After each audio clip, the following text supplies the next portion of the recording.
Start करते हैं। आज का सेशन स्टार्ट करने से पहले आप देख सकते हैं कि आज का जो सेशन है वो किस पे बेस्ड है। पहला तो हमारा ये बेस्ड है प्रिपरेटिव मेथड्स ऑफ हैलोएरिन्स, यानी आप हैलोएरिन्स कैसे बनाएंगे, यानी ये जो मेथड्स है जिससे आप हैलोएरिन्स ऑब्टेन कर सकते हैं, आप हैलोएरिन पा सकते हैं। तो इन्हीं मेथड को हम लोग क्या कहते हैं, प्रिपरेटिव मेथड्स। अभी तक हम लोगों ने पिछले कॉन्सेप्ट में हम लोगों ने क्लासिफिकेशन, हाइब्रिडाइजेशन सॉरी, हमने कई सारे कॉन्सेप्ट के बारे में वहां पे बात कर लिया था, नेमिंग के कॉन्सेप्ट के बारे में। तो चलिए आज का सेशन स्टार्ट करते हैं। अब आज के सेशन में आप देख सकते हैं जो पहला मेथड है वो क्या है, direct halogenation of aromatic ring. यानी अगर हैलोजन है उसको आप डायरेक्ट एरोमेटिक जो कार्बन कंपाउंड्स हैं इन पे आप डायरेक्ट क्या कर रहे हैं, कंबाइन कर रहे हैं। तो इससे जो प्रोडक्ट फॉर्म होगा इसी को हम लोग क्या कहेंगे, हैलोएरिन।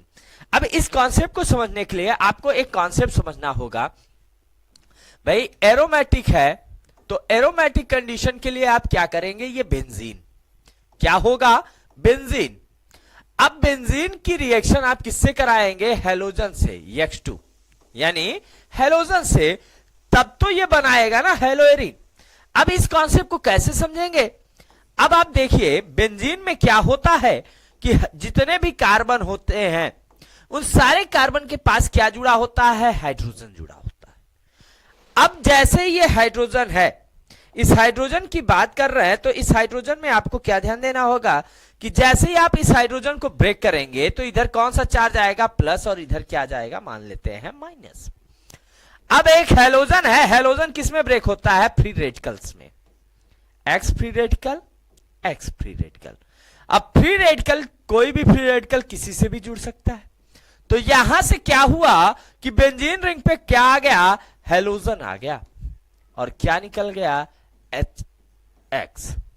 अब जैसे ही ये कंडीशन फॉर्म हो रहा है तो यही कंडीशन क्या कहलाता है, डायरेक्ट हैलोजिनेशन। अब इस कॉन्सेप्ट में आप यहां पे देख सकते हैं, यहां पे क्या लिया गया, ये बेंजीन लिया गया, क्या लिया गया, बेंजीन। अब बेंजीन लिया गया, बेंजीन की रिएक्शन किससे कराई जा रही है, ये बेंजीन की रिएक्शन किसके साथ है भाई, ये क्लोरीन। अब जैसे ही आप बेंजीन की रिएक्शन क्लोरीन के साथ, किसके प्रेजेंस में, FeCl3 यानी फेरस क्लोराइड के प्रेजेंस में, और कितने टेम्परेचर पे, 310 to 320 केल्विन टेम्परेचर पे आप कराते हैं, तो क्या होता है, ये फॉर्म कर लेता है क्लोरोबेंजीन, और क्या बन जाता है, HCl।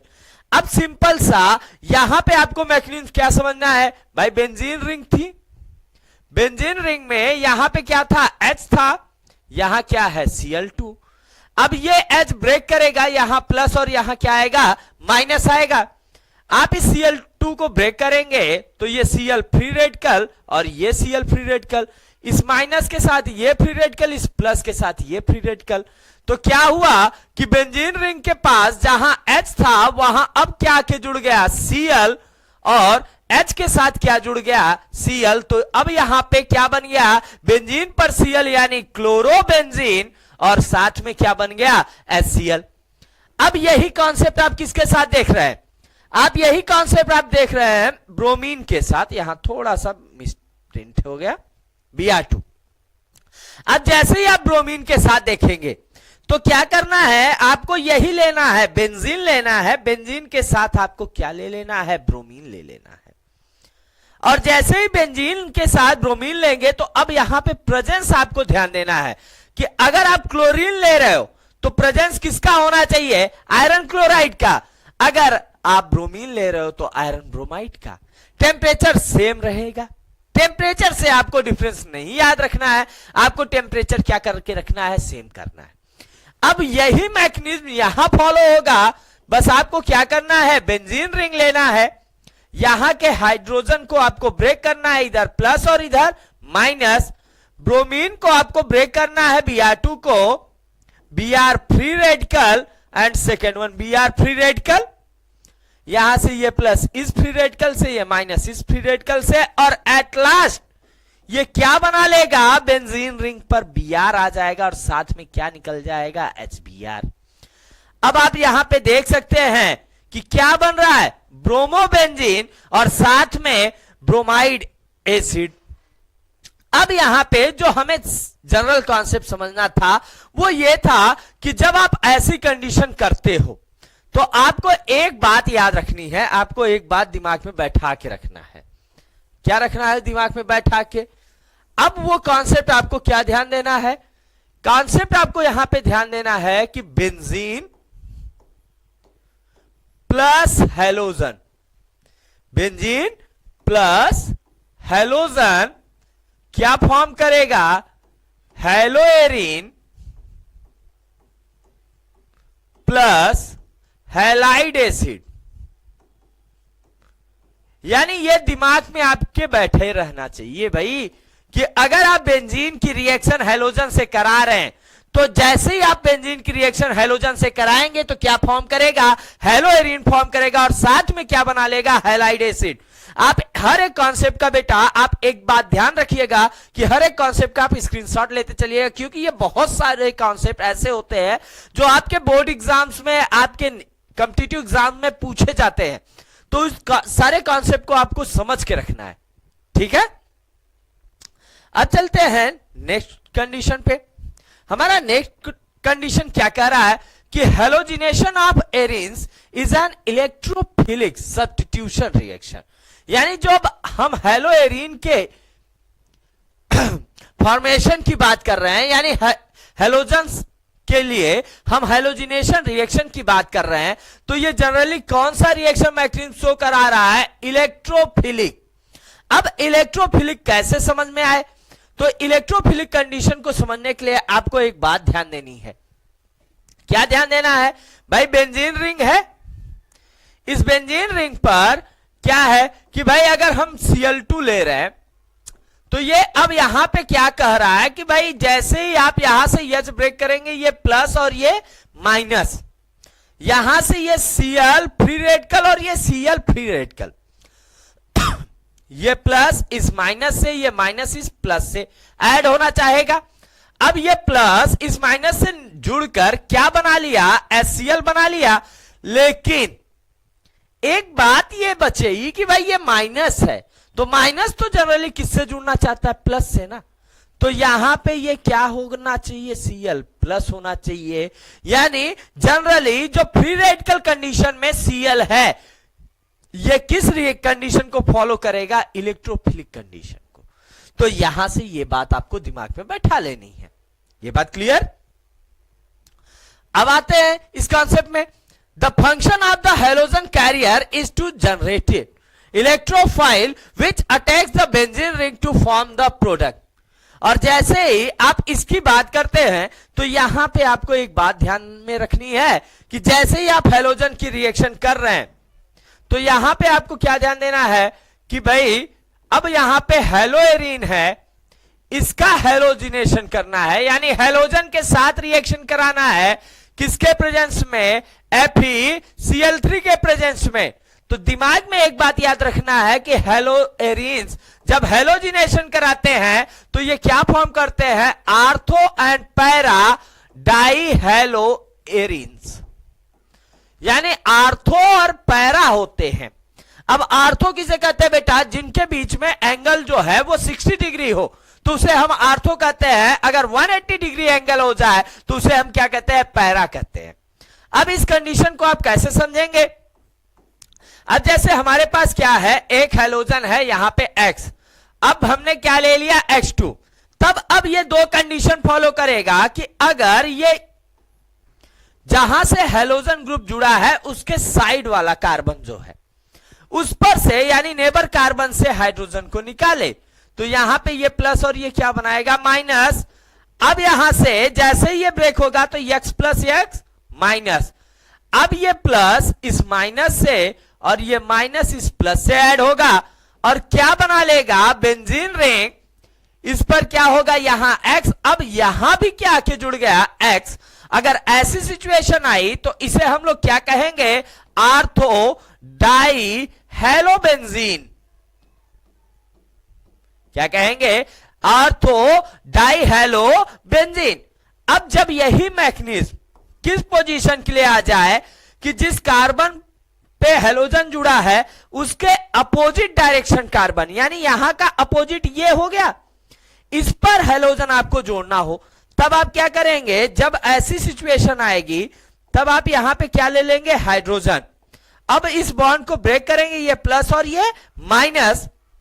अब जैसे ही आप हेलोजन को ब्रेक करेंगे तो बेटा ये किस में ब्रेक होगा, x plus x minus, minus किससे, प्लस से, प्लस किससे, माइनस से। और एटलीस्ट ये क्या फॉर्म कर लेगा, यहां पे हेलोजन रहेगा और यहां हेलोजन रहेगा। अब एक दूसरे के अपोजिट, इट मींस 180 डिग्री के एंगल के अकॉर्डिंग इसे हम लोग क्या कहेंगे, पैरा डाई हेलोबेंजीन। तो यहां पे आपको बेंजीन फॉर्मेशन क्लियर हो जाना चाहिए। अब यही कॉन्सेप्ट यहां पे चलते हैं। यहां पे आप देख सकते हैं कि भाई क्या किया गया कि क्लोरीन हेलोबेन, चलो यहां पे क्या लिया गया, क्लोरोबेंजीन। इसकी रिएक्शन किससे कराई जा रही है, क्लोरीन के साथ। किसके प्रेजेंस में भाई, FeCl3 के प्रेजेंस में। ये क्या बना ले रहा है, आर्थो डाइक्लोरोबेंजीन, पैरा डाइक्लोरोबेंजीन। अब जैसे ही ये किसके साथ हो गया भाई, टॉलुइन के साथ। किसके साथ हो गया, टॉलुइन के साथ। प्रेजेंस आपका देखिए सेम है, हेलोजिनेशन में आपको प्रेजेंस क्या लेना है, आयरन क्लोराइड, ये प्रेजेंस सेम है। अब यहां पे भी आप देख सकते हो कि आर्थोक्लोरोटॉलुइन और क्या बना रहा है, पैराक्लोरोटॉलुइन। अब साथ में ये क्या करेगा, जब ये रिएक्शन मैकेनिज्म फॉलो करेगा तो ये किसको निकालेगा, HCl को निकालेगा, हाइड्रोक्लोरिक एसिड को निकालेगा। क्यों निकालेगा, क्योंकि यहां पे हमारा रिएजेंट क्या है भाई, क्लोरीन। अब जो क्लोरीन है यही क्या करेगा, हाइड्रोजन के साथ जुड़ के निकलेगा ना। तो अगर आप यहां पे Cl2 ले रहे हैं यानी क्लोरीन ले रहे हैं तो क्या निकाल रहे हैं, HCl। अगर आप ब्रोमीन लेंगे तो क्या निकालेंगे, HBr। ये बात क्लियर हो गई। अब यहां पे आप देख सकते हैं बेंजीन है आयोडीन के साथ। अब जैसे ही आप एक मैकेनिज्म समझ जाते हैं, एक मैकेनिज्म के अकॉर्डिंग ही दूसरा मैकेनिज्म फॉलो होता है। अब आप बताइए यहां से क्या होगा, ये किसमें ब्रेक होगा, आई फ्री रेडिकल, आई फ्री रेडिकल। यहां से क्या हो रहा है भाई, ये H प्लस और ये माइनस, ये प्लस इस आई के साथ, ये माइनस इस आई के साथ। अब जहां पे यस था वहां पे अब क्या के जुड़ जा रहा है, आई आके जुड़ जा रहा है, यानी इस पोजीशन पे क्या जुड़ रहा है, आई, और साथ में ये क्या निकाल देगा, HI, हाइड्रोजन आयोडाइड, यानी आयोडिक एसिड। अब ये क्या बना रहा है, आयोडोबेंजीन। क्या बना रहा है, आयोडोबेंजीन। ये बात क्लियर हो गई। अब यहां पे नेक्स्ट आप देख सकते हैं क्या मेंशन है, रिवर्सिबल प्रोसेस, यानी जो प्रोसेस है वो रिवर्स हो जाए, उलट जाए। अब आप देख सकते हैं कि हाइड्रोजन आयोडाइड की रिएक्शन किसके साथ किया जा रहा है, आयोडिक एसिड के साथ। आयोडिक एसिड किसे कहते हैं बेटा, HiO3 को। किसको कहते हैं, HiO3 को। और जैसे ही ये रिएक्शन मैकेनिज्म फॉलो होता है तो ये क्या बना देता है, वाटर और आयोडीन। अब वाटर और आयोडीन फॉर्म करने का जो रिएक्शन मैकेनिज्म है यही हमें क्या कर समझना है भाई, रिवर्सिबल प्रोसेस में। ये बात क्लियर हो गई। अब यहां पे आप देखिए, यहां पे आप देख सकते हैं कि भाई टॉलुइन है, टॉलुइन की क्लोरीन के साथ सनलाइट के प्रेजेंस में रिएक्शन हो रहा है, तब ये क्या बना रहा है, क्लोरोफेनिल मेथेन। अब चलिए इस रिएक्शन मैकेनिज्म को थोड़ा सा हम सिंपल से लॉजिक में समझते हैं। जैसे हमारे पास क्या है, मान लेते हैं CH4। अब ये रिएक्शन मैकेनिज्म आपको याद होगा कि भाई जैसे ही आप ये CH4 और इसके कंडीशन के बारे में बात करते हो तो मैंने आपको हमेशा बताया है कि यहां से आपको सबसे पहले क्या करना है, CH3H, और यहां से आपको ब्रेक कर देना है Cl और Cl। अब यहां से मान लेते हैं ये प्लस है, ये माइनस है, ये Cl फ्री रेडिकल। अब ये H इस Cl के साथ, ये CH3 इस Cl के साथ जुड़ गया।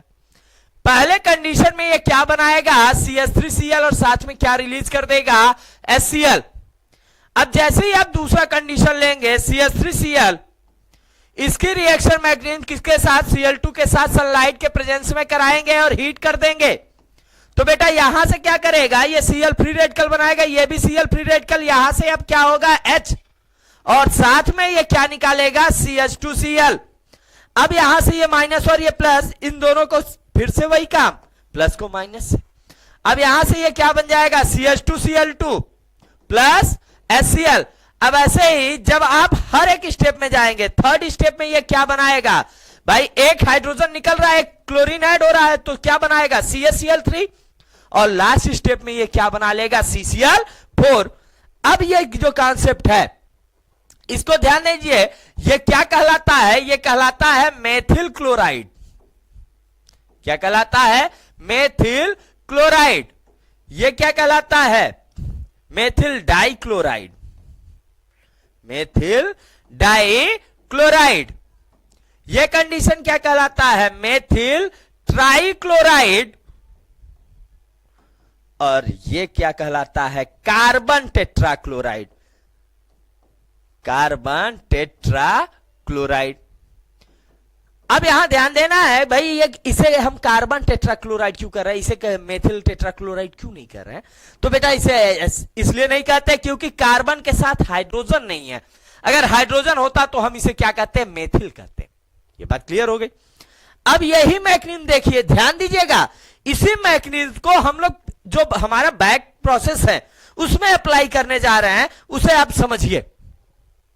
अब आप यहां देखिए, यहां पे क्या था, CH3 था, किसके साथ रिएक्शन हो रहा है भाई, Cl2 के साथ।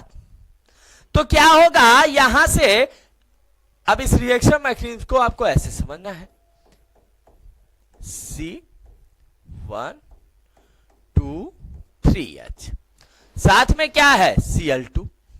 अब जब इस रिएक्शन मैकेनिज्म को आप करेंगे तो यहां Cl फ्री रेडिकल, ये Cl फ्री रेडिकल, ये बॉन्ड डिसोसिएट होगा प्लस माइनस, ऐसे मान ले, ये इसके साथ, ये इसके साथ। अब क्या बन जाएगा, बेंजीन रिंग। इसके पास क्या आ गया भाई C, एक H यहां, दूसरा H यहां, अब इसके पास क्या आ गया, Cl आ गया। अब देखिए C के साथ कितने H, 2 H और 1 Cl, तो यही तो कंडीशन बन गया हमारा, क्या बन गया, क्लोरोफेनिल मीथेन। और साथ में ये क्या निकाल दिया, HCl। अब इसका कॉमन नेम आप देख सकते हैं ना, है ना बेंजील क्लोराइड। अब ऐसे ही बेंजील क्लोराइड का Cl2 के साथ हीट कर रहा है सनलाइट के प्रेजेंस में, ये क्या बना रहा है, डाइक्लोरोफेनिल। अब जैसे ही लास्ट वन स्टेप करेंगे तब ये क्या बनाएगा, ट्राइक्लोरोफेनिल मीथेन, जिसे हम लोग क्या कहेंगे, बेंजो ट्राइक्लोराइड। क्या कहेंगे, बेंजो ट्राइक्लोराइड। अब जैसे ही आप ये मैकेनिज्म समझ जाते हैं बेटा, आपको ये मैकेनिज्म वही मैकेनिज्म है जो आप किसके साथ, हेलो एल्केन्स के साथ समझते हैं। और कब समझते हैं, फॉर्मेशन ऑफ हेलो फॉर्म के अकॉर्डिंग। ये बात क्लियर हो गई। अब यहां पे आप देख सकते हैं, साफ साफ मेंशन किया गया है भाई, bromo compounds can be prepared in a similar way by reacting with Br2 in the presence of FeBr3। अब यहां पे कहा यह जा रहा है कि जो ब्रोमो कंपाउंड है Br वाले, इनके लिए आपको क्या लेना होगा, FeBr3 लेना होगा। क्लोरीन वाले हैं तो इसके लिए आपको क्या लेना होगा, FeCl3 लेना होगा। इसके प्रेजेंस में ये फॉर्म होंगे। अब लेकिन यहां पे जब आप बात करेंगे, the reaction with fluorine is violent and can not be control therefore. अब कहा यह जा रहा है कि जो फ्लोरीन की रिएक्शन है वो बहुत वायलेंट रिएक्शन है। वायलेंट रिएक्शन किसे कहते हैं बेटा, जो रिएक्शन बहुत तेजी से प्रोसीड करे, यानी बहुत तेजी से प्रोसीड करने वाले रिएक्शन होते हैं, और जिसे हम लोग क्या नहीं कर सकते, कंट्रोल नहीं कर सकते। और जिसे कंट्रोल नहीं कर सकते उसका हम रेट डिटरमाइन नहीं कर पाएंगे। अगर रेट डिटरमाइन नहीं कर पाएंगे तो उस रिएक्शन मैकेनिज्म को हम स्पष्ट नहीं कर सकते। यानी अगर हमें यह पता ही नहीं चल पा रहा है कि कितनी स्पीड से जा रही है, तो हम क्या उसके कंडीशन को बता सकते हैं कि वो कहां पे रुका होगा, कैसे रुका होगा, या कैसे वो फॉर्म कर रहा है। ये बात क्लियर हो गई।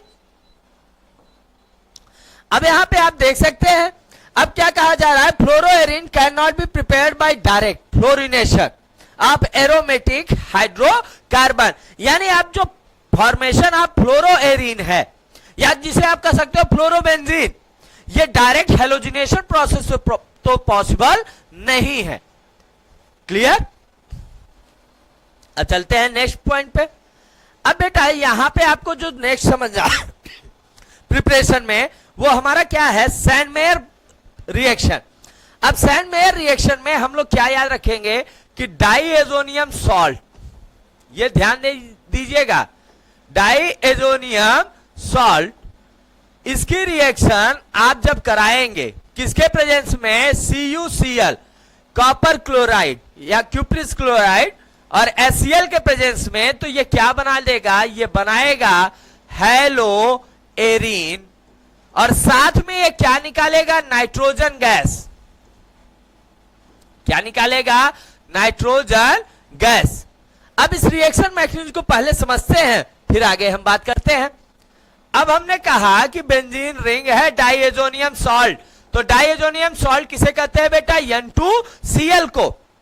अब जैसे ही N2Cl है, इसकी रिएक्शन किसके प्रेजेंस में, CuCl और HCl के प्रेजेंस में आप करा रहे हो, तब क्या होगा। अब इस रिएक्शन मैकेनिज्म को समझने के लिए बस आपको एक रिएक्शन प्रोसेस में आपको क्या ले लेना है, HCl।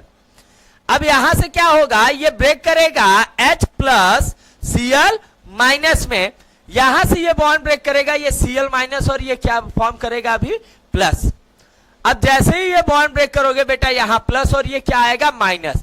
ये प्लस माइनस आपस में क्या कर लेगा, न्यूट्रलाइज हो जाएगा। तो न्यूट्रलाइज होके ये क्या फॉर्म कर लेगा, N2 फॉर्म कर लेगा। और साथ ही अब ये जाएगा इस Cl से जुड़ेगा, तो H प्लस Cl से जुड़ के क्या बना लेगा, HCl, और ये प्लस किससे जुड़ेगा, इस माइनस से, तो बेंजीन रिंग पे अब क्या आके जुड़ गया, Cl आ गया। अब जैसे ये रिएक्शन मैकेनिज्म है, ये रिएक्शन मैकेनिज्म किसको रिप्रेजेंट करेगा, ये रिप्रेजेंट करेगा सैंडमेयर रिएक्शन। तो सैंडमेयर रिएक्शन में बस आपको क्या याद रखना है कि जैसे ही आप डाईएजोनियम सॉल्ट की रिएक्शन CuCl के प्रेजेंस में आप HCl के साथ कराते हैं, तो ये क्या बनाता है, हेलो एरीन बनाता है, साथ में ये क्या रिलीज करता है, नाइट्रोजन गैस और हैलाइड एसिड। ये बात क्लियर।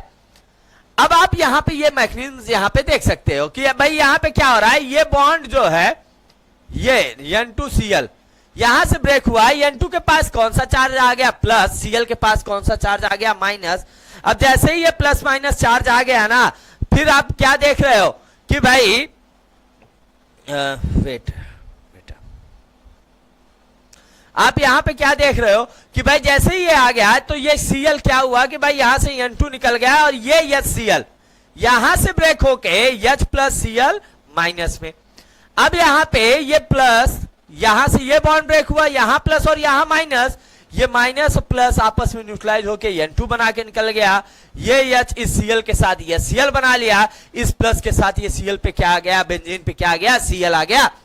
अब यही रिएक्शन मैकेनिज्म देखिए यहां पे भी है, डाईएजोनियम सॉल्ट में N2Cl ही लिया गया, लेकिन रिएक्टिव मटेरियल क्या ले लिया हमने, HBr ले लिया। अब यहां से आप जैसे ही ब्रेक करोगे बेटा, ये किस में ब्रेक होगा, H प्लस और Br माइनस में। ये बॉन्ड ब्रेक हुआ प्लस और माइनस, ये बॉन्ड ब्रेक हुआ प्लस और माइनस, ये क्या कर गया, न्यूट्रलाइजेशन कर गया, N2 फॉर्म कर गया। ये Cl के साथ क्या बना लिया, HCl बना लिया, और इस प्लस के साथ कौन जुड़ गया, Br जुड़ गया, ये क्या बना लिया, ब्रोमो बेंजीन फॉर्म कर लिया। ये बात समझ में आ गई। अब जैसे बेटा ये रिएक्शन मैकेनिज्म आप समझ जाते हैं, फिर आपको यहां पे क्या समझना होता है, गाटरमैन रिएक्शन। अब भाई गाटरमैन रिएक्शन है और गाटरमैन कोच रिएक्शन है, तो जैसे ही आप हेलो एल्केन और हेलो एरीन के कॉन्सेप्ट में है, तो आपको क्या समझना होता है, गाटरमैन रिएक्शन। अब गाटरमैन रिएक्शन में बस क्या आपको याद रखना है, जैसे वहां पे जो प्रेजेंस था वो CuCl था, यहां पे सिर्फ आपको Cu लेना है, आपको कॉपर के प्रेजेंस में कराना है। अब जैसे ही आप कॉपर के प्रेजेंस में कराएंगे, मैकेनिज्म सेम फॉलो करनी है, आपको कोई मैकेनिज्म डिफर नहीं करनी। आपको बस करना क्या है, ये Cl किसमें ब्रेक हो जाएगा बेटा, H प्लस Cl माइनस, यहां से ये बॉन्ड ब्रेक होगा, ये बॉन्ड ब्रेक होगा, ये दोनों न्यूट्रलाइज होंगे, ये क्या फॉर्म कर लेगा, N2 फॉर्म कर लेगा। ये H किसके साथ, Cl के साथ क्या बना लेगा, HCl बना लेगा, इस प्लस के साथ ये Cl जुड़ के क्या बना लेगा, क्लोरो बेंजीन बना लेगा। अब जैसे ही आप यहां पे करते हैं, यहां थोड़ा सा Cu के साथ HBr, अब सिमिलर प्रोसेस है, यहां पे क्या बनाएगा, H प्लस Br माइनस, यहां से बॉन्ड आप ब्रेक करते हैं तो यहां से ये प्लस और ये माइनस, ये न्यूट्रलाइजेशन रिएक्शन हो गया। यहां से ये क्या कर गया, ये क्या कर गया भाई, ब्रोमोबेंजीन फॉर्म कर जाएगा। कैसे, यहां पे ये क्या के जुड़ जाएगा, Br और यस के साथ क्या जुड़ जाएगा, Cl। ये बात क्लियर हो गई। अब गाटरमैन रिएक्शन में आपको डाउट नहीं होना चाहिए, गाटरमैन और सैंडमेयर रिएक्शन दोनों में सिंपल सा डिफरेंस है उसके कैटालिस्ट का। अगर कैटालिस्ट सिंपल सा मेटल है, क्या है, मेटल है, तो वो क्या है, किस रिएक्शन मैकेनिज्म को फॉलो करेगा, गाटरमैन। अगर मेटालिक हैलाइड है तो वो किस रिएक्शन मैकेनिज्म को फॉलो करेगा, सैंडमेयर रिएक्शन। ये याद रखिएगा।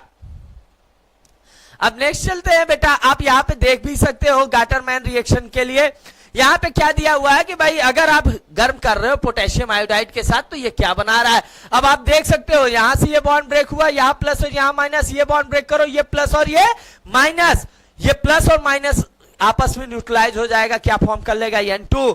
अब इस Cl को जैसे ही आप ब्रेक करोगे यहां से क्या आएगा, K प्लस आई माइनस, ये प्लस C माइनस के साथ और ये माइनस प्लस के साथ, बेंजीन रिंग पे क्या आ गया, आयोडीन आ गया, पोटेशियम किसके साथ जुड़ गया, Cl के साथ, क्या बना लेगा, KCl। अब जो प्रिपरेशन मेथड है बेटा, प्रिपरेटिव मेथड है, उसका जो लास्ट टॉपिक है वो क्या होता है हमारा, बाल्स-सीमैन रिएक्शन। जो बाल्स-सीमैन रिएक्शन है वो भी किस पर डिपेंडेंट है, वो भी हमारा डिपेंडेंट है डाइएजोनियम सॉल्ट पर।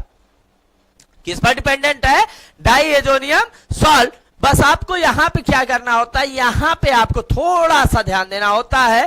क्या ध्यान देना होता है कि फ्लोरोबोरिक एसिड यानी HbF4, इसको जैसे ही आप ब्रेक करेंगे बेटा किसमें ब्रेक होगा, H प्लस BF4 माइनस। अब यहां से आपने जैसे ही ब्रेक किया था ये प्लस और ये माइनस किससे, प्लस से, और ये प्लस इस माइनस से, तो आप देख सकते हैं कि बेंजीन रिंग पे N2 के साथ क्या आ गया, BF4 आ गया। अब जैसे BF4 आ गया, अब आपको क्या करना है, न्यूट्रलाइजेशन रिएक्शन फॉलो करना है, आपको हीट करना है। तो जैसे ही आप हीट करोगे तो BF4 माइनस कन्वर्ट किसमें हो जाता है, F माइनस प्लस BF3। तो यहां से ये किसमें बदल गया, BF3 में बदल गया, और F माइनस बचा, ये बॉन्ड ब्रेक करेगा, ये प्लस और ये माइनस, ये न्यूट्रलाइजेशन रिएक्शन करेगा, N2 निकल गया, बचा था क्या हमारे पास, केवल माइनस। ये किससे जुड़ जाएगा, बेंजीन रिंग से। तो जैसे ही फ्लोरोबेंजीन फॉर्म हो गया तो यही क्या होता है हमारा बाल्स-सीमैन रिएक्शन। ये बात क्लियर। तो बेटा अभी तक हम लोगों ने आज के सेशन में आपसे किसके बारे में बात किया, प्रिपरेटिव मेथड्स के बारे में बात किया। तो प्रॉपर्टीज ऑफ हैलोएरिन्स, यानी हम लोग आज बात करेंगे कि हैलोएरिन्स का केमिकल प्रॉपर्टीज होता क्या है और इसे हम आसानी से सॉल्व कैसे करेंगे। अब इस चीज को समझने के लिए आपको सबसे पहले तो याद होना चाहिए कि जो हमने प्रीवियस लेक्चर जो पढ़ाया था हैलोएरिन्स के बारे में, जिसमें हमने क्या बात किया था कि हैलोएरिन्स क्या होते हैं, that chemical substances, that chemical compounds which are generally contain halogens on benzene ring. यानी अगर आप सिंपल सा एक कॉन्सेप्ट बात करते हो कि अगर बेंजीन रिंग के पास हैलोजन है तो वही क्या है, हैलोएरिन्स है। अब इसी कॉन्सेप्ट को हम लोग आज किसमें समझेंगे, केमिकल रिएक्शन के प्रोसेस से। अब आप यहां पे देख सकते हैं कि यहां पे मैंने पहले से भी क्या लिख रखा है कि the reaction of haloarenes can also be divided into 3 part. यानी हैलोएरिन्स के रिएक्शन को भी हम लोग कितने पार्ट्स में डिवाइड करेंगे, 3 पार्ट में डिवाइड करेंगे। अब ये 3 पार्ट में पहला पार्ट आपका क्या है, आप देख सकते हैं न्यूक्लियोफिलिक सब्स्टिट्यूशन रिएक्शन। यानी हम यहां पे पहला कॉन्सेप्ट बात करेंगे कि न्यूक्लियोफाइल्स को सब्स्टिट्यूट कराएंगे।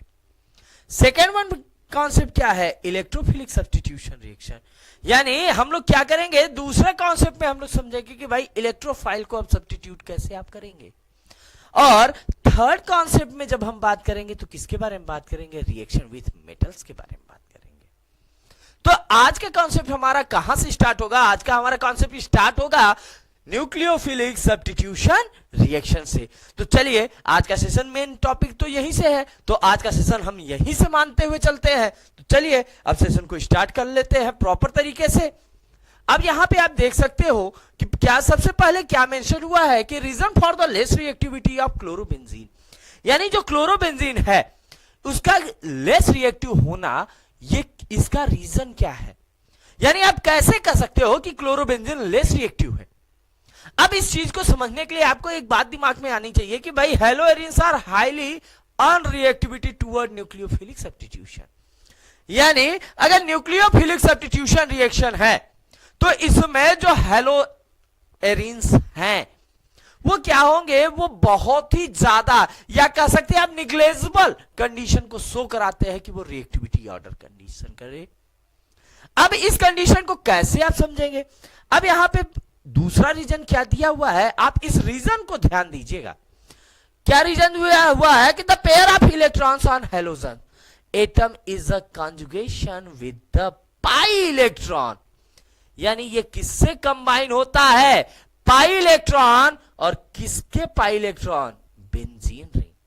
यानी ये जो बेंजीन रिंग है ना, इस बेंजीन रिंग का जो पाई इलेक्ट्रॉन है ये हेलोजन के साथ क्या कर लेता है, कंजुगेशन कर लेता है, कंबाइन कर जाता है।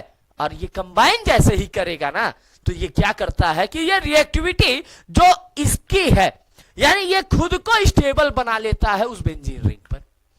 तो अब जैसे ही वो बेंजीन रिंग पे स्टेबल हो जाएगा ना, खुद को कर लेगा, तो दूसरा उसको क्या कर पाएगा, डिस्प्लेस कर पाएगा। क्या, अगर सिंपल सी बात है, आप कोई प्राइवेट जॉब कर रहे हो, उस जॉब में आप जो मैनेजमेंट है या जो कंपनी के ओनर हैं, आप उनके क्लोज हो गए, तो क्या आसानी से कोई आपको वहां से उस पोजीशन से हटा सकता है? तो ऐसा पॉसिबल नहीं है। तो यही काम क्या कर रहा है, हेलोजन कर रहा है कि बेंजीन रिंग जो है इनमें हेलोजन क्या कर रहा है, अपने आप को इतना ज्यादा स्टेबल करा रहा है। इतना ज्यादा स्टेबल कराने का रीजन क्या है, पाई इलेक्ट्रॉन का कॉन्जुगेशन, और किसके साथ, हेलोजन के साथ। तो ये कॉन्सेप्ट होता है। ये बात क्लियर हो गई। अब तीसरे कॉन्सेप्ट में आप देख सकते हैं क्या मेंशन हुआ है कि ड्यू टू रेजोनेंस, यानी रेजोनेंस होता है, रेजोनेटिंग स्ट्रक्चर फॉर्म करते हैं पाई इलेक्ट्रॉन, और पाई बॉन्ड का रोटेशन होता है वन प्लेस टू अनदर, और बॉन्डिंग जो नेचर होता है वो क्या होता है, चेंज होता है। अब आप यहां पे आप देख सकते हैं कि क्या मेंशन हुआ, due to a resonance. Resonance के कारण अब आपको समझना है कि a partial double bond character of CX bond which is very difficult to be cleaved by nucleophile. यानी कहा यह जा रहा बेटा कि जब ऐसी सिचुएशन आ जाए, रेजोनेंस हो जाए, जिसमें हेलोजन के साथ क्या हो जाए, डबल बॉन्ड फॉर्मेशन हो जाए, तो उस कंडीशन में न्यूक्लियोफाइल का उसे तोड़ना मुश्किल है, या आप कह सकते हैं नामुमकिन है। तो यह काम कौन कर रहा है, हेलोजन कर रहा है। ये बात क्लियर हो गई। अब चलते हैं नेक्स्ट कॉन्सेप्ट पर। अब नेक्स्ट कॉन्सेप्ट में क्या कह रहा है कि hybridization of C in CX bond, यानी यहां पे हमें जो हाइब्रिडाइजेशन बात करनी है वो हाइब्रिडाइजेशन किसके अकॉर्डिंग बात करनी है, हेलोजन्स के अकॉर्डिंग। तो अब यहां पे आप हेलोजन्स के अकॉर्डिंग यहां पे पहले समझिए, पहले नॉर्मल कॉन्सेप्ट समझिए, फिर उसके बाद हम एक्सप्लेन करते हैं इस सारे कॉन्सेप्ट को। अब क्या लिखा हुआ है कि in haloarenes X is attached to an sp2 hybridized carbon atom. अब ऐसा कैसे कहा जा रहा है, तो भाई जो बेंजीन रिंग है, बेंजीन रिंग में क्या होता है, डबल बॉन्डेड स्ट्रक्चर होते हैं। अब अगर इस पे हेलोजन जुड़ा है तो बेटा जी आप देख सकते हो, ये जिसमें डबल बॉन्ड जिस कार्बन पे होता है वो डबल बॉन्ड किस कंडीशन को रिप्रेजेंट करता है, sp2। अब आपको बॉन्डिंग नेचर में याद रहना चाहिए कि सिंगल बॉन्ड है बेटा, तो किसको रिप्रेजेंट करेगा, कौन सा hybridization, sp3, double bond sp2, and triple bond not triple bond sp। अब यहां से आप देख सकते हो कि इसके पास कौन सा बॉन्ड, यहां पे डबल बॉन्ड मिल गया ना, तो डबल बॉन्ड अगर दिख गया तो हाइब्रिडाइजेशन क्या होगा, sp2। अब यहां पे आप देख सकते हो कि in haloarene X is attached to an sp2 hybridized carbon atom, तो यहां पे क्या दिखाया जा रहा है कि sp2C is greater than s character. जो s कैरेक्टर है ना उससे ज्यादा होता है, और उससे ज्यादा s कैरेक्टर भी ज्यादा किससे होता है, sp3 हाइब्रिडाइज्ड कार्बन से। दूसरा कॉन्सेप्ट यहां पे आप देख सकते हो कि since sp2 carbon has greater S character and is more electronegative than sp3 carbon. अब ये कहा जा रहा है कि जो sp2 कार्बन है इसके पास क्या होता है, S कैरेक्टर क्या होते हैं, बहुत ज्यादा होते हैं, जिसकी वजह से इसका जो इलेक्ट्रोनेगेटिविटी होता है वो क्या होता है, बहुत ज्यादा होता है। It withdraws the electrons of the CX bond towards itself।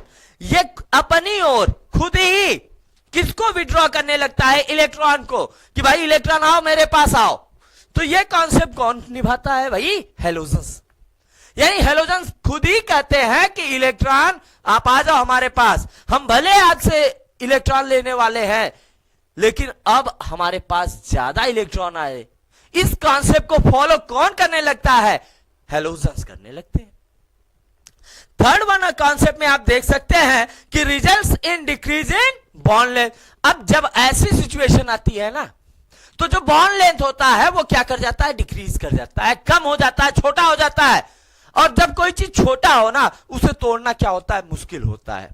अब आपने एक कहानी सुना होगा कि एक लकड़हारा था, उसके 5 बेटे थे, उसने उनके अब जब मरने का समय आया तो लकड़हारा ने सबको एक एक लकड़ी दिया और कहा तोड़ो इसे। सबने लकड़ी आसानी से। तो ये जो कॉन्सेप्ट है ना कि भाई जो जितना अकेला होगा, सिंपल सा, पहले ऐसे आप समझिए, अकेला है आसानी से तोड़ लिया, डबल बॉन्ड है थोड़ा सा हार्ड हो गया। दूसरी चीज जो सिंगल बॉन्ड है वो लंबा है, लंबे चीज को तोड़ना आसान है, डबल बॉन्ड क्या है, छोटा है, उसे तोड़ना थोड़ा सा मुश्किल हो गया। अब ये कॉन्सेप्ट ही क्या बता रहा है कि results in decrease in bond length. Next one में आप क्या समझ सकते हो कि shorter the bond length stronger the bond. अगर भाई लंबाई छोटी हो रही है ना बॉन्ड की तो इससे बॉन्ड क्या हो रहा है, मजबूत हो रहा है। यानी जो जितना छोटा हो रहा है वो उतना ही मजबूत है। यानी छोटे चीजों को तोड़ना बड़ा मुश्किल होता है और बड़े चीजों को तोड़ना आसान होता है। तो यही कॉन्सेप्ट बता रहा है कि shorter the bond length stronger the bond. ये बात क्लियर। नेक्स्ट में आपसे ये बता रहा है कि greater difficulty in breaking a stronger CX bond. यानी यहां पे इसको क्या करना होता है, बहुत ज्यादा डिफिकल्टी फेस करनी होती है बॉन्ड डिसोसिएशन के लिए। यानी बॉन्ड डिसोसिएशन बहुत आसानी से नहीं होता, थोड़ा सा टफ प्रोसेस होता है, थोड़ा सा इसे कंसीडर करने के लिए थोड़ा सा हार्ड वर्क करना पड़ता है। और इस कंडीशन में ये क्या करता है कि ये बॉन्ड को आसानी से ब्रेक नहीं कर पाता। अब यहां पे आप देख सकते हो कि sp3 हाइब्रिडाइज कार्बन ये दिया हुआ है।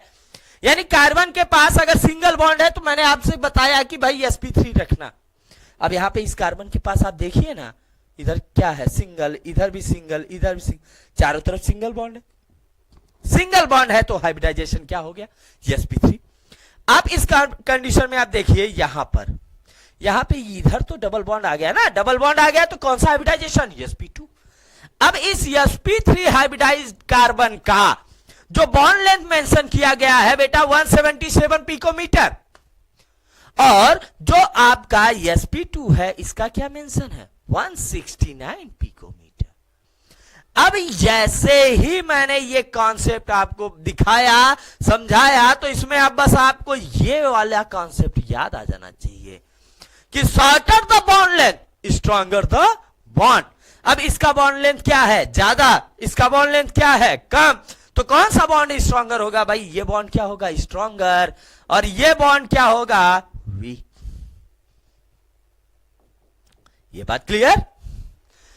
अब इस कॉन्सेप्ट में भी आपको कोई डाउट नहीं होना चाहिए बेटा कि कोई भी ऐसा कॉन्सेप्ट नहीं है जो आपको आसानी से समझ ना आया हो। अगर आपको ऐसी समस्या आ रही हो बेटा तो आप जरूर मैसेज कर सकते हो। अब यहां पे थर्ड पॉइंट में आपको समझना है, आपको हर एक पॉइंट को अच्छे से क्लियर अप करना है बेटा। कोई भी ऐसा कंडीशन नहीं आपको रखना है कि जिससे आपको इन फ्यूचर या बोर्ड एग्जाम्स में या कॉम्पिटिटिव एग्जाम्स में आपको प्रॉब्लम हो। तो प्रॉब्लम नहीं देखना है, आपको सोल्यूशन देखना है। आपको सोल्यूशन पाना है तो आपको हर एक कॉन्सेप्ट को समझना होगा, और हर एक कॉन्सेप्ट को समझने के लिए आपको हर एक कॉन्सेप्ट पर थोड़ा सा ध्यान देना होगा। ठीक है, तो चलिए अब थर्ड पॉइंट की बात करते हैं। थर्ड पॉइंट में क्या कह रहा है कि इनस्टेबिलिटी ऑफ फेनिल केटायन। यानी एक ऐसी सिचुएशन आ गई कि अब हमें यह ध्यान देना है कि क्लोरोबेंजीन में अनस्टेबिलिटी के लिए भी अब ये कौन सा नया कॉन्सेप्ट है। तो अब यहां पे आपको बस ध्यान ये देना है कि in haloarenes when CX bond is broken, जब हेलोएरिन्स में कौन सा बॉन्ड ब्रेक होता है भाई? CX bond. यानी जो हेलोएरिन्स हैं इनमें जो ये हेलोजन जुड़ा हुआ है, ये बॉन्ड जब ब्रेक होता है तो ये क्या करते हैं? Phenyl cation and X minus form. तब ये क्या करता है? यहां से ये ऐसे फॉर्म हो जाता है, इसके पास प्लस चार्ज और X माइनस। अब ये फेनिल क्या है? केटायन, और X माइनस क्या है? एनायन है।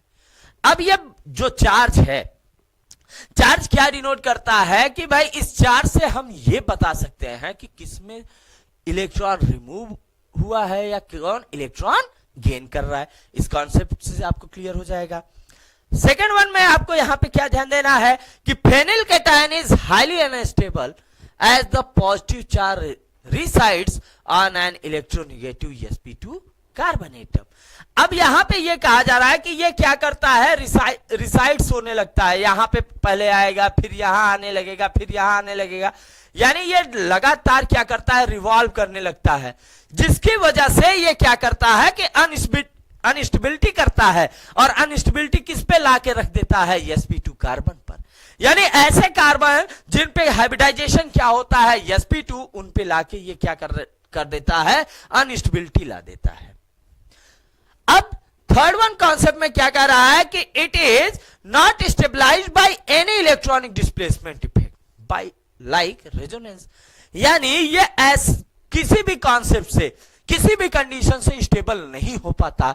चाहे इसके लिए आप जो भी इलेक्ट्रॉनिक कॉन्सेप्ट यूज कर लो, चाहे आप रेजोनेंस यूज कर लो, मेटामेरिक इफेक्ट यूज कर लो, इंडक्टिव इफेक्ट कर लो, कोई भी इफेक्ट आप यूज कर लो, ये स्टेबल नहीं होने वाला।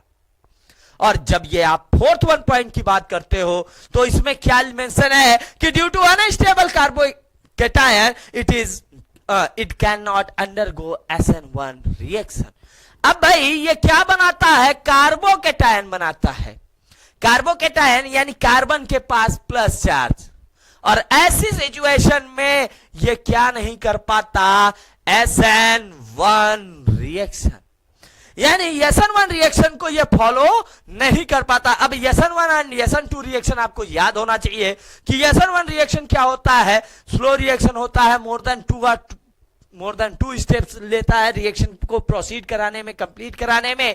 इसमें इंटरमीडिएट कंपाउंड बनता है, स्लो रिएक्शन होता है। तो ये सारी चीजें ये नहीं फॉलो कर पाता। ठीक है। अब नेक्स्ट आपको क्या यहां पे समझना है? फोर्थ वन पॉइंट में इलेक्ट्रॉनिक रिपल्सन। यानी इनमें क्या होता है? इलेक्ट्रॉन एक दूसरे को क्या करते हैं? रिपल्सन करने लगते हैं, एक दूसरे को दूर भेजने लगते हैं। और जब एक दूसरे को दूर भेजेंगे ना, तो इसकी वजह से भी क्या होगा? अनस्टेबिलिटी आएगा। अब आप ऐसे समझो, जैसे ये मेरे दोनों पाम हैं, ठीक है। अब अगर मैं अपने पाम को ऐसे अटैच करा दूं तो इस पे लगने वाला जो फोर्स है ना, वो बहुत ज्यादा होगा। आप अप्लाई करके देख सकते हो, इस पे आप अप्लाई करके देख सकते हो। जैसे आप इतना गैप कर रहे हो तो आप फोर्स लगाओ, आपके रिस्ट रीजन में फोर्स अप्लाई होगा, आपको फील होगा कि हाँ फोर्स अप्लाई हो रहा है। लेकिन क्या आपके पाम रीजन पे फोर्स अप्लाई हो रहा है? नहीं हो पा रहा है। तो जैसे ही आप इस कॉन्सेप्ट को समझते हैं तो इसमें यह कह रहा है कि जैसे ये जो पाम रीजन है एक दूसरे को रिपेल करेंगे तो इनमें जो स्टेबिलिटी होती है वो क्या करती है? डिक्रीज कर जाती है। ये बात क्लियर हो गई। अब कहने का मतलब क्या है कि जैसे आप मैग्नेट की बात करते हो, मैग्नेट भी समझ सकते हो। मैग्नेट क्या होता है कि नॉर्थ पोल साउथ पोल को अट्रैक्ट करता है, और साउथ, नॉर्थ और नॉर्थ एक दूसरे को क्या करते हैं? रिपेल करते हैं। तो जैसे ही ये रिपल्सन का कंडीशन आ जाए तो इसकी वजह से भी इनमें स्टेबिलिटी नहीं होती। ये बात क्लियर हो गई।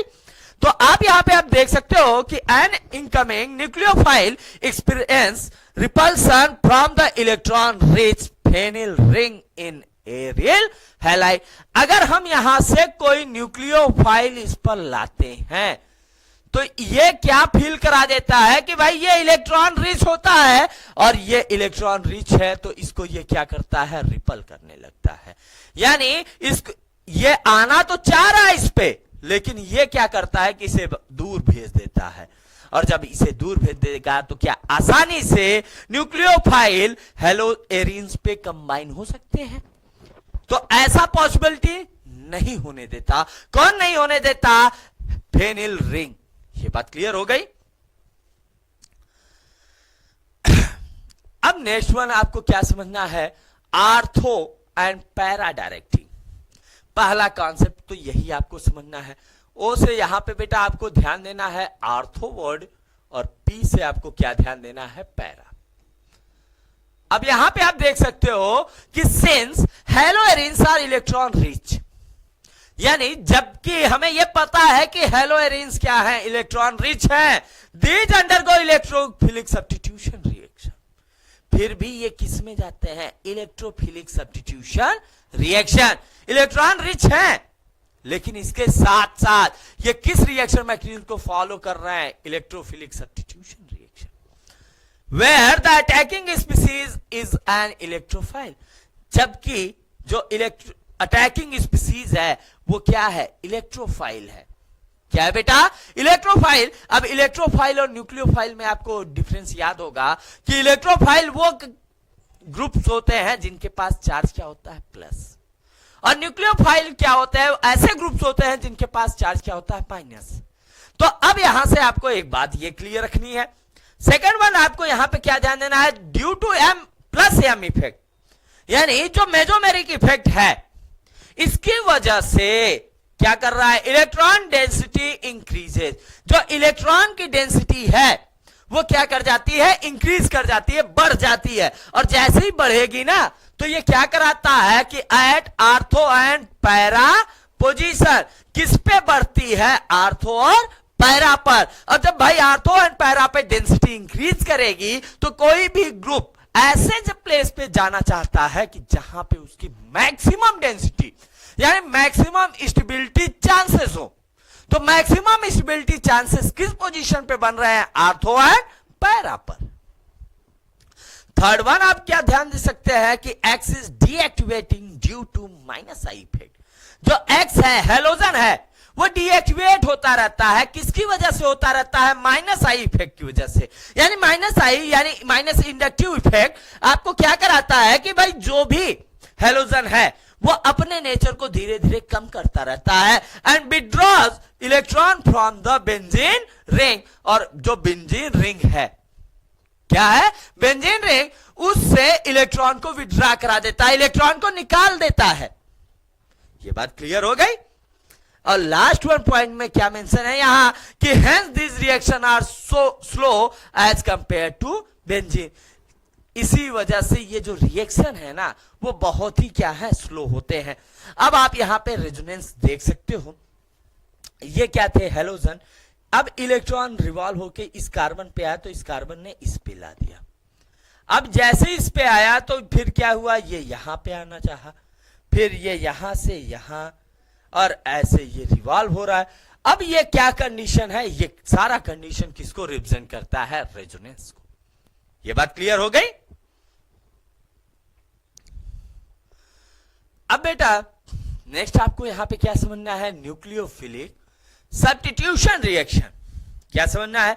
Nucleophilic substitution reaction. अब न्यूक्लियोफिलिक सब्स्टिट्यूशन रिएक्शन होते क्या है? आप इन्हें कैसे समझोगे? तो ध्यान देना कि chlorobenzene can be converted into phenol under drastic condition. यानी ऐसा कंडीशन आ जाए जिसमें हम लोग क्या करते हैं कि जो क्लोरोबेंजीन है उसको कास्टिक सोडा के साथ हाई टेम्परेचर और प्रेशर पे हम लोग क्या करते हैं? हीट कराते हैं, और मीडियम क्या रखते हैं? एसिडिक मीडियम ले लेते हैं। तो जिसकी वजह से ये किस में कन्वर्ट हो जाता है? फिनॉल में। यानी अब यहां पे आप देख सकते हो कि temperature is 623 kelvin and pressure is 300 ATM. Temperature हमने क्या ले लिया? 623 केल्विन, यानी मोर देन, अगर रियलाइज करो तो बेटा आप ऐसे 273 से इसे सब्सट्रैक्ट कर दो तो नियर अबाउट 3 मोर देन 300 है, और नियर अबाउट 340। तो ऐसे टेम्परेचर पर और प्रेशर कितना? 300 एटीएम, यानी बहुत ज्यादा प्रेशर। अब नॉर्मली हम लोगों के ऊपर जो प्रेशर एग्जर्ट करता है ना 1 एटीएम 2 एटीएम ऐसे एग्जर्ट करता है। अगर हम प्रेशर कितना दे रहे हैं? 300 एटीएम, यानी बहुत ज्यादा दे रहे हैं। अब उस कंडीशन में ये क्या करता है? तब ये कि जाके हेलोएरिन्स ब्रेक कर जाते हैं, टूट जाते हैं। अब यहां पे आप देख सकते हो कि ये Cl है X, यहां से ये ब्रेक करेगा, ये क्या बनाएगा प्लस और ये माइनस। अब NaOH यहां से ब्रेक करेगा, क्या बनाएगा Na प्लस OH माइनस। अब ये माइनस किससे जुड़ेगा प्लस से, और ये प्लस किससे माइनस से। तो अब क्या हुआ, इस बेंजीन रिंग पे क्या के जुड़ गया OH, और Na किसके साथ जुड़ के निकल गया Cl के साथ, तो क्या बन गया NaCl। ये बात क्लियर। अब इस रिएक्शन मैकेनिज्म में आपको एक बात ध्यान देनी है, इसे आप इस तरीके से भी समझ सकते हैं। आप बस क्या करेंगे, आप लेंगे हेलोएरिन, हेलोएरिन की रिएक्शन आपको किससे करानी है NaOH से, किसके प्रेजेंस में करानी है। टेम्परेचर ले लेते हैं भाई 623 केल्विन, और प्रेशर कितना ले लेते हैं 300 atm। तो ये क्या बना लेगा, ये बनाएगा फिनॉल, साथ में ये क्या रिलीज कर देगा सॉल्ट। अब इस रिएक्शन मैकेनिज्म को कैसे समझेंगे, हेलोएरिन है, यहां पे हेलोजन हमने क्या ले लिया X, NaOH 623 केल्विन 300 atm।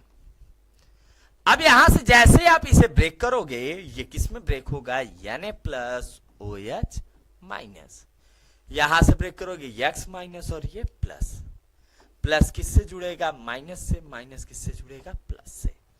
अब Na किससे जुड़ गया X के साथ, तो क्या बना लिया NaX, और बेंजीन रिंग पे अब आके क्या जुड़ गया OH, तो ये क्या बना लिया फिनॉल। तो आप देख सकते हो कि जो भी ये रिएक्शन मैकेनिज्म है, ये एक्सप्लेन करता है कि भाई आप जैसे हेलोएरिन की रिएक्शन ये कास्टिक सोडा से हाई टेम्परेचर हाई प्रेशर पे कराते हो, तो ये किसमें कन्वर्ट होता है, ये कन्वर्ट होता है फिनॉल में। ये बात क्लियर। अब ये रिएक्शन मैकेनिज्म आपको क्लियर हो जाना चाहिए। ये बात क्लियर हो गई है। अब जैसे ही आपको ये कॉन्सेप्ट क्लियर होता है, ये लॉजिक क्लियर होता है, तब आपको एक बात ध्यान और रखनी होती है कि भाई इन सारे मैकेनिज्म में दूसरा आपको क्या समझ में आना है कि भाई the presence of an electron withdrawing group NO2, यानी नाइट्रो ग्रुप से आप क्या देखेंगे, ortho and para position increase the reactivity towards NS reaction. अब देखो सिंपल सी बात है कि बेंजीन रिंग पर हेलोजन भी जुड़ा हुआ है और नाइट्रो ग्रुप भी जुड़ा है। अब हमने क्या किया, कास्टिक सोडा से ही रिएक्शन कराया, लेकिन अब टेम्परेचर थोड़ा सा कम कर दिया।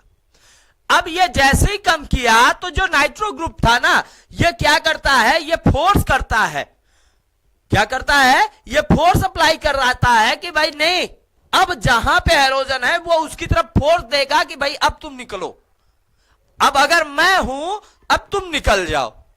ये कॉन्सेप्ट अप्लाई कर रहा है। तब यहां से क्या हुआ कि बेंजीन रिंग पर हेलोजन जुड़ा हुआ है, NO2 जुड़ा है कास्टिक सोडा 443 केल्विन टेम्परेचर में। तो क्या करता है कि NaOH फिर यहां से ब्रेक होता है Na प्लस OH माइनस, यहां से ये Cl माइनस और ये प्लस, ये प्लस किससे माइनस से, माइनस किससे प्लस से।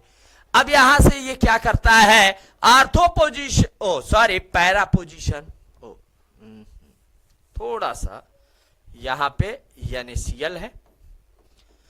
अब जैसे ही आप ये कॉन्सेप्ट करते हो तो यहां पे भी सिमिलर कॉन्सेप्ट है, लेकिन अब जब एक नाइट्रो ग्रुप था तो टेम्परेचर थोड़ा सा कम करना पड़ा था 623 से, लेकिन जैसे ही दो आया और कम करना पड़ गया। यानी जैसे जैसे आप ortho and para directing group देंगे ना, उससे क्या होगा कि जो हेलोजन्स हैं ये क्या करेंगे, ये जल्दी से एक अपने आप को तोड़ना पसंद करेंगे। यानी जैसे जैसे ये आते जाएंगे ये आपस में निकलते जाएंगे। ये बात क्लियर हो गई। अब यहां पे देखिए आप कि the presence of an electron withdrawing group NO2 ortho and para position increases the reactivity toward NOS। अब देखो जैसे 2 था, अब यहां पे कितने आ गए, 3 आ गए। यानी आपने 1 नाइट्रो ग्रुप 2 नाइट्रो ग्रुप और 3 नाइट्रो ग्रुप से किया, और जैसे आप करते जा रहे हो आपको वही कॉन्सेप्ट करना है। इसे आपको किसमें ब्रेक करना है, Na प्लस OH माइनस में, यहां से इसे माइनस और ये प्लस में, प्लस किससे माइनस से, माइनस किससे प्लस से आपको जोड़ना है। ये सारा मैकेनिज्म सिमिलर है, लेकिन बस आपको क्या ध्यान देना है कि जब ऐसे ग्रुप आते हैं जो किधर एक्ट करते हैं आर्थो या पैरा पोजीशन पर, तो ये क्या करते हैं, ये जनरली ये रिस्पॉन्सिबल होते हैं कि ये हेलोजन्स को आसानी से निकाल सके। ये बात क्लियर हो गई।